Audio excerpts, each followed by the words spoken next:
Hey, it's future Nick here, a different Nick from the one who recorded this interview.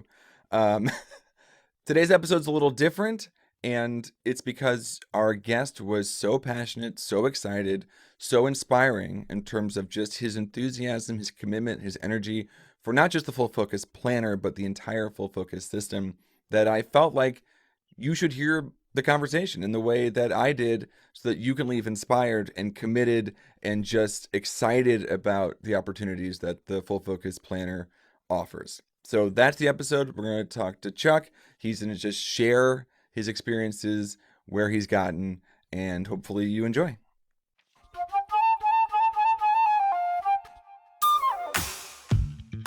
Welcome to another episode of Focus on This, the most productive podcast on the internet. So you can banish distractions, get the right things done, and finally start loving Mondays. All right, everybody, we have a special time here on the Focus on This podcast. We love talking to planner users, and today we're talking to Chuck Sullivan, who I think isn't just a planner user, but what's interesting about Chuck's story is also that he's done a lot of the stuff that you need to do in the Full Focus world. We're talking books, we're talking commitment to the Full Focus system, and has seen some incredible results. So I wanted to talk to Chuck today and hear a little bit about what he's figured out, how it's going, and so Chuck, welcome to the show. Hey, thanks, man. I appreciate it. And yes, I'm glad to be able to be here and do that. Let's find out what you do. Okay, cool. All right. So Chuck Sullivan is the worship pastor and director of music and worship at North Metro, which is a church in the Atlanta area. I'm married to Jennifer. I have 3 children, 2 in-law children, and 1 amazing grandson named Jones. All right, Jones. I like it. Yeah. So he's awesome, man. He's awesome. I know that you've read some of these books. I know this stuff. I know you're going to take us back to the start of this. Mm-hmm. Can you paint a picture about what year this is and what you were seeking to sort of address when you found yourself reading some of these books and finding your way through this? Absolutely. So here, and I'll try to be as concise as possible. Hey, it's a lot of story. I understand. I know. And I appreciate that. And I appreciate your time today. So, I have been a seeker of organization and somebody who really wanted to achieve and succeed for a long time, but I never was good at follow through. And I made a list of the planners I've had, time system, daytimer, and anything else known to man I've probably tried. Mm-hmm. It just never resonated with me, and I really wanted it to, because my wife is highly organized. Sure. I mean, I feel like if you look up Jennifer Sullivan in the dictionary, beside organized would probably be C. Jennifer. And she's been awesome to, over the years, invest in me and things like that. But anyway, long story short, I took a new job in 2018. It's a big job. So I am the director of music and worship at a church, and I basically oversee about 200 plus people. Mm-hmm. So I've got like 25 in my worship team, 70 plus in my choir, 25 in my orchestra. I've got 2 direct reports. I've got 25 in what we call a music and movement team in our student ministry area, and a lot of other ones that I could name. And so basically, I knew this was a big job going into it, and I really wanted something to help. And so about 6 months after I started, it was around the beginning of 2019, I was in a staff meeting, and my really good friend, his name is Keith McBroom, and he is an FFP user. Nice. Thanks, Keith. Hi. That's right. Shout out to Keith McBroom. So Keith and I were sitting together, side by side in this staff meeting, and I happened to look over and see his planner. And I really liked the way it looked. So I said, hey, man, what is that? And so he gave me, the tidbit information about it. He goes, I'll do you even better. He said, I'll bring you one tomorrow. Ooh. And you know what? It's funny. For some reason, I always do find myself with an extra planner.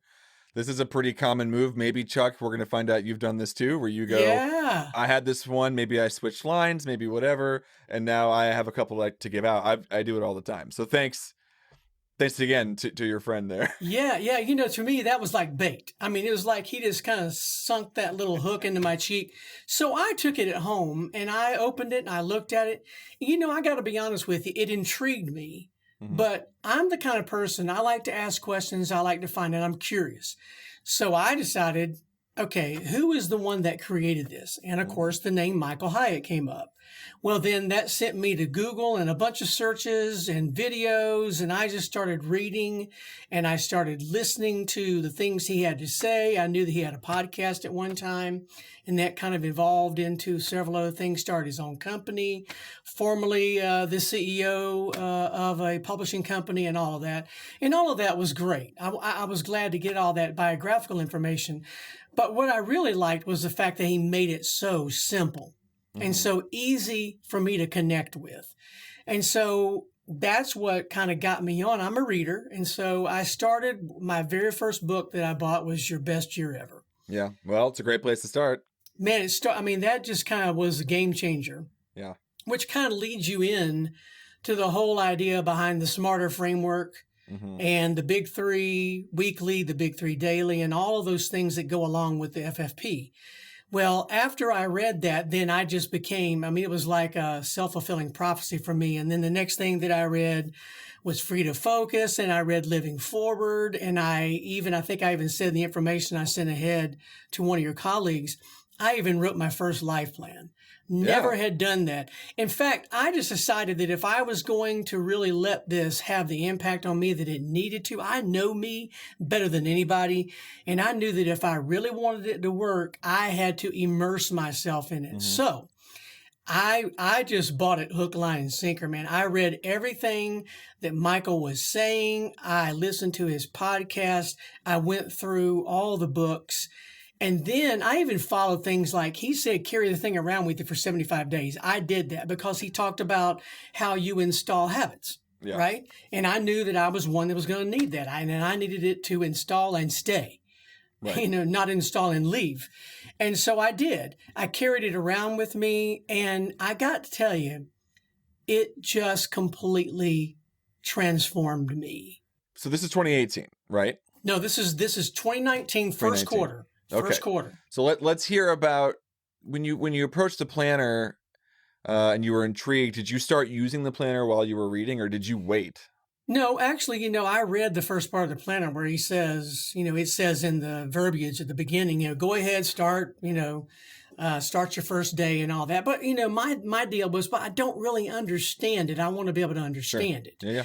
So when I walk through Best Year Ever, it pretty much is the planner. It talks about how you set goals and how you achieve those goals and how you set up the Smarter framework. In fact, I even have the Smarter framework over here on the wall of my desk. I got it sitting right here, specific, measurable, actionable, risky, time-sensitive, exciting, relevant. I keep it up there just as a reference for me when I'm deciding what I want to do. Sometimes, it's hard when you're trying to set a goal and you think, what do I really need to say about this? And how do I feel about it? Right. And that just kind of keeps me going. And so like I said, I just kind of immersed myself in the way he did things. I even watched every video. Back then, I know that other people do those videos now, but Michael used to do them all. Right.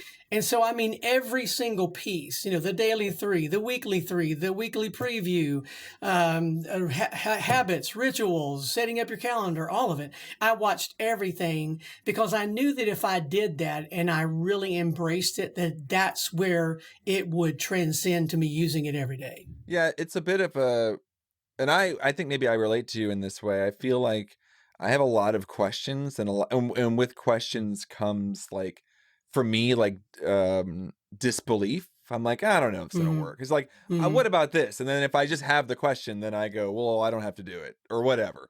That's sort of how I feel. And there's a little bit of a surrender to go, I'm just going to trust that this system will work for me. I don't need to question it. I just need to do it and watch the results come through. I don't know. I don't want to speak for you, but that's how I operate. Well, that's exactly what happened. And, I think I even said in the little email that I sent, even my wife noticed a difference in me, and she started asking me about it. My staff noticed a difference in me. The way that I ran meetings changed. Yeah. Because I read all those things. I even bought the assistant book. I went through it with my assistant. I read no-fail meetings. And what this really did was it caused my mind to focus in a different way. When I would have something that came up that I needed to set a goal for or something I needed to achieve, it just helped me understand how to approach that. Yeah. And really in the end on how to achieve it.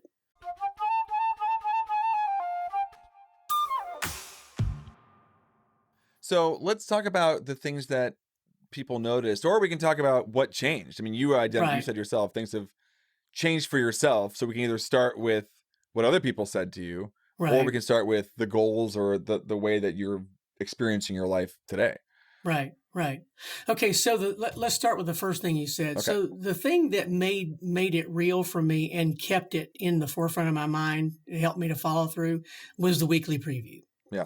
Because you celebrate your successes. You talk about the things with your big three, how did you do with those? Even ask you to put a percentage in there of what you accomplished, what worked, what didn't work, and what you changed. And it made me continue to say things like, don't procrastinate, not just talk about it, but actually Sure. write it down. If you got to write it down and look at it, then you know what? You're just kind of dumb if you don't do something about that. It makes things real, right? Yeah, and every time you look back over, especially when you get to the quarterly preview and you look back all over all those weeklies where you said, don't do this, don't do this, don't do this, it just helped me to focus. Yeah. I am a creative thinker, and sometimes I think 30,000 foot, and I needed to learn how to get down into the actual everyday step-by-step things. And so that's where it became very big. And then the next thing I would say as a tip is follow the plan. I'm a member of the Facebook Full Focus Planner page. And I know people will come on there and they'll say, I just got the planner and I don't really know what to do. And almost invariably every time I'll comment and say, listen, here's what to do. Follow what they say and just use it the way that they created it. Don't try to change it or modify it. I said, now, after you've been using it for a few months and you decide the parts that really work with you, that's fine. But I said, do yourself a favor for the first 2 months. Use it exactly the way they say use it. See, that's what made it change for me. Yeah. And Yeah, that's kind of the answer to your question. Yeah. Well, it's interesting. My background is in music. I have 2 degrees in it, and I remember learning how to do 4-part harmony writing in the style of Bach. And you're going like, why can't I have these parallel fifths? Why can't I, do that, whatever? And they go like, you can, but for right now, you're learning this. And then they used to say you have to learn the rules before you can break the rules. Exactly. And I really do think that applies here. It's like you're never going to know what's on offer unless you do the system as it's designed. And I might even say at least for a quarter, right? I agree. Yeah, I agree. to get through one quarterly preview and go like, oh, that really worked out, or whatever you need to adjust for there. But I'm curious about the things that people said to you that had changed. I think that's very powerful. Okay. That must have been very affirming, assuming that it was positive. Yeah. Well, okay, so I'll give you a couple examples. So the first one, I have a meeting every Monday morning with my team and along with the communications team. So at my church, in order to do a service that we do, we have to have communications and music together, right? So the head of communications and my team, my staff team and I meet and we talk. It was the way that I structured the meeting. We're not talking about brain surgery here. We're talking about simple things, but coming in and having an agenda that flowed, trying to keep away from the stuff that would be rabbit trails, trying to hone in. Okay, so here's what we did yesterday. It's kind of, what's interesting is every Monday is kind of an after action review.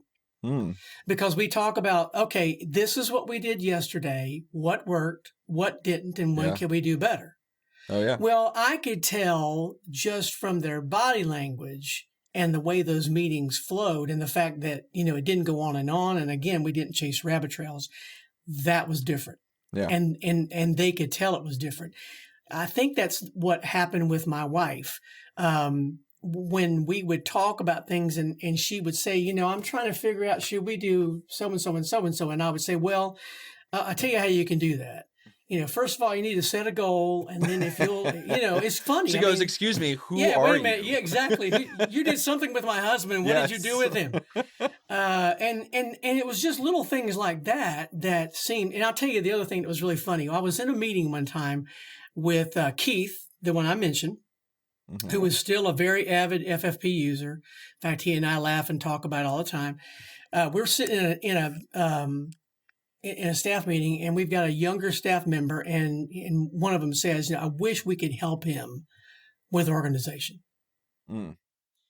And I said, listen, man, I have the answer. Yeah. I said, if he would do now, I said, here's the thing. He's got to be willing to do it. But if he'll do it, it'll change his life because it changed mine. Right. Okay.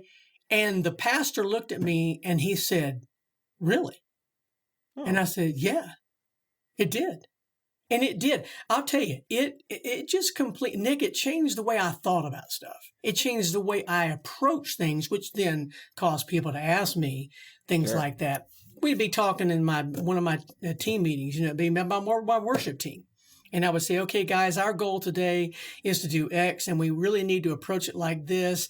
And then we would talk about, I would say, we've got to celebrate success. That was a big thing that Michael would say, you got to celebrate your success. And it's very hard. Oh, it is. It's especially for yourself, I find. I struggle to go, what am I celebrating? And how am I rewarding myself for achieving? I find that to be maybe the hardest thing in the entire planner. Is the celebration reward element of every goal. I'm always like, well, you don't know if you're overdoing it or not. You don't know if you're, are you really doing something that's appropriate to what you achieved? I kind of ran into that. I got this is kind of a confession, but one of the things that I wanted to do in one of the particular goals was, so I started reading. So my goal is to read 24 books every year. Great. Okay. And so far I've been able to keep up with that. And there have been times when I fall a little behind and I have to catch up. But my big thing was at the end of the year, when I was able to actually achieve that for several quarters, I was going to buy myself a nice pen. Yeah. So I did, man. I bought a nice Mont Blanc pen. Okay. To which my wife then said, what is this about? I said, honey, I'm celebrating successes. Come on. That's right. I've worked very hard on this. Yeah, that's right. But seriously, I'm the same way. And sometimes, my rewards are just the feeling to know that I achieved something. And I'll write that. Mm-hmm. I achieved this and I'm glad about it. Yeah. Well, that's always the trick. I'm always like, the reward is that I did it. I think the other thing too, and I mentioned this in my email. So one of the things that I was able to achieve that probably has meant more to me than anything, and I'll give you a quick thumbnail sketch. So in 1999, it was discovered I had a very rare birth defect that was causing problems with digestion. So they basically gave me 2 or 3 different options on way to fix that. We tried everything. Nothing seemed to work. Came down to surgery. And in the surgery, they said, we've got option 1, which is the least invasive, option 3, which is the most invasive. When they got in, realized they had to do option 3. I won't go through the gory details, but basically I have a rebuilt digestive system. Well, they took part of my pancreas. Now, this was not a cancer situation, but it was a birth defect.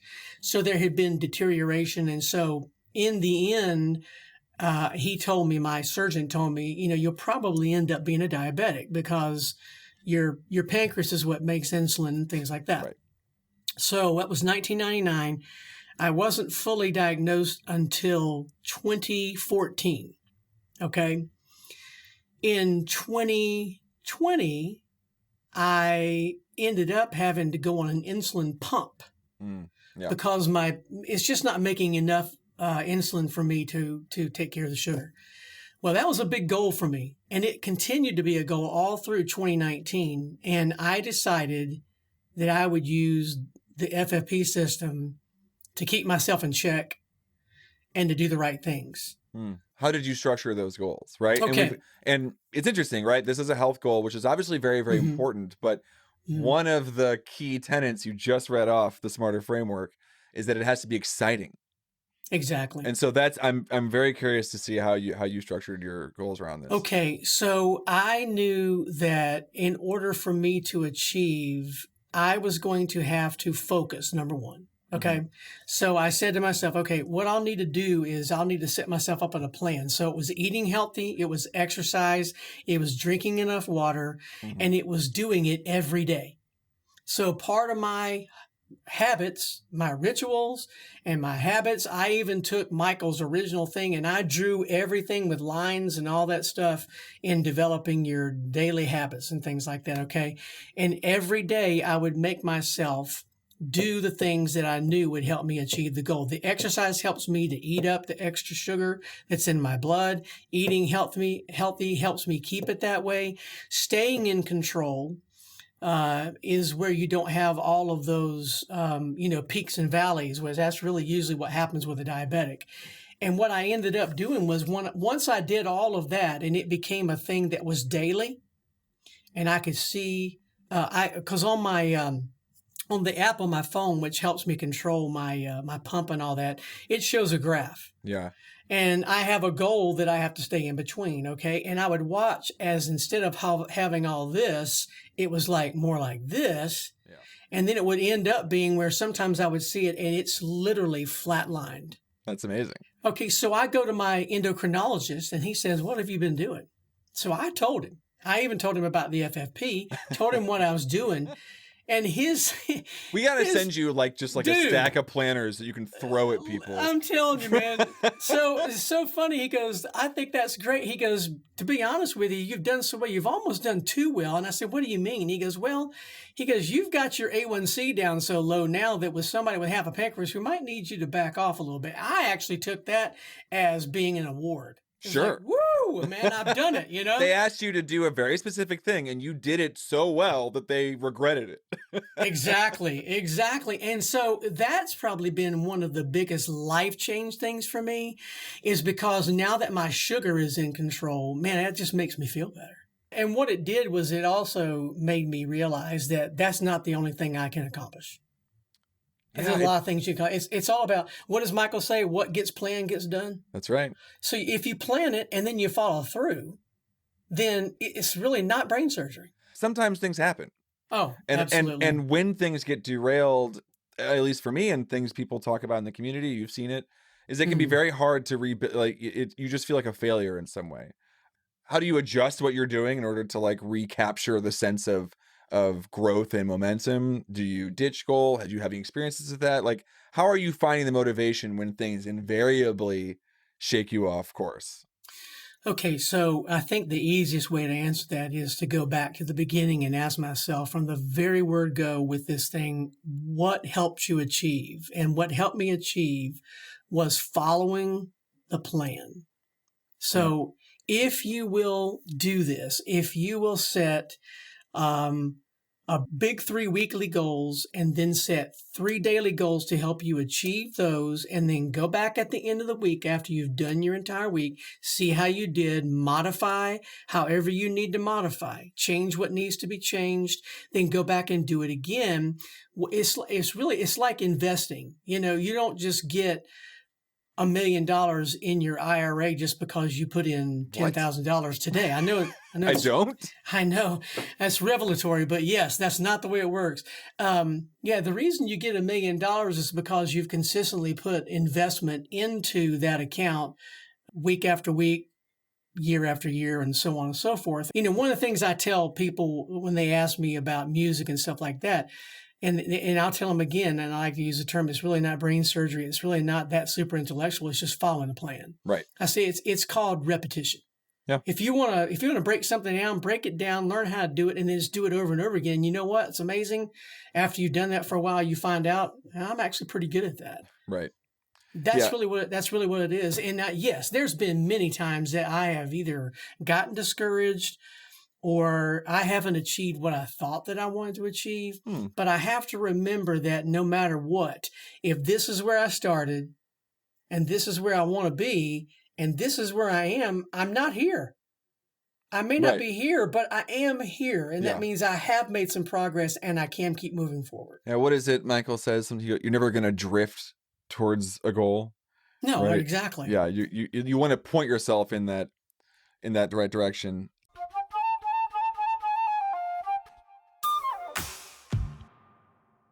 Look, I mean, Chuck, I could literally talk to you all day. I'm inspired. I think I'm pretty on the record saying that I have periods of like really great planner times. I feel like I'm I feel like I'm the everyday person on the podcast where I go, there are sometimes I'm really struggling to like visualize and document and record the things that are happening and the things I want. And hearing you talk about this is very inspiring. I go, I can be like Chuck. I could please. You got to have more loftier goals than that. No. Chuck's got it all figured out. Now, oh my. Something I've started to ask people, just because I think these are the level of minutia that people really do care about, is which planner do you use? It's the Executive. It's the brown leather version. Executive, right? Mm-hmm, That's right. And it's funny because my friend Keith was using the gray, and he saw mine one day, and he goes, "Hey man, where'd you get that?" I go, "Hey, this is back whenever y'all introduced it." I said, "This is the one that they just introduced." I said, "Keith, you really need to try it." He goes, "Is it really that big a deal?" I go, "Yeah, it reminds me of the original gray. It's very substantive. It seems like you really can't hurt it." Sure. So whatever I do with it, it's durable. Another question that we've started talking about is, what do you do with your old planners?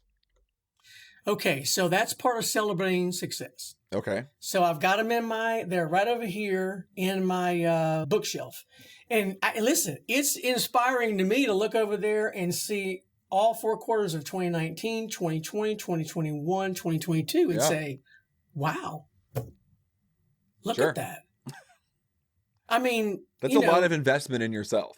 Well, yeah. And listen, if you're not willing to invest in yourself, nobody else is. Yeah.